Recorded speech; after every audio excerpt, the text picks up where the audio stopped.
Hi, I'm Dave with Louette, and I'm going to show you how you can torque the beater on a Jane if it's not quite square. So in this case here, we've got a Jane 50, and the beater is rubbing on the side of the loom on this side, and you'll see on the other side that you've got quite a gap. So it's not quite square, and that can cause issues. The other thing that can happen is it could be twisted like this. All right, so where it's not hitting the felt line square. In both cases, you can just torque it in order to bend it slightly in order to get it. So I'm going to release again. I'm going to do it with the warp on here. You just release the warp tension, and I'm going to pull this up because I want the beater to be horizontal to the floor here. And I'm just going to twist it slightly. It's on a stand. I'm going to hold the stand.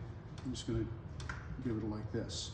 If it's not hitting the felt line square, then you want to torque it this way. So I'm going to be pushing down on the left side, lifting up on the right side, or vice versa, depending on what you need.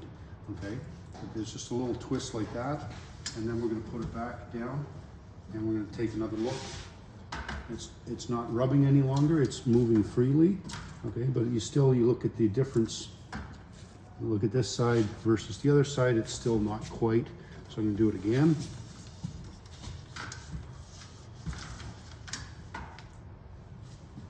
And now if you get in close and see, you've got a gap of a few millimeters on this side.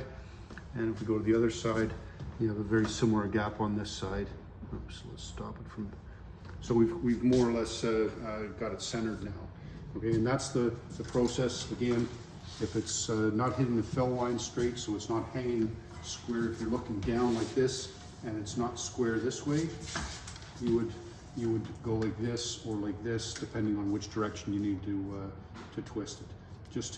And always make sure that these bolts are tight, the screws on here are tight before you start doing this kind of thing, just to make sure there's no other variables that factor in. But it's just the nature of the construction of this beater. It's possible that these things get a little bit out of square, and that torquing helps you solve the problem just like that. Hopefully that helps solve some problems for weavers out there. Thanks for listening.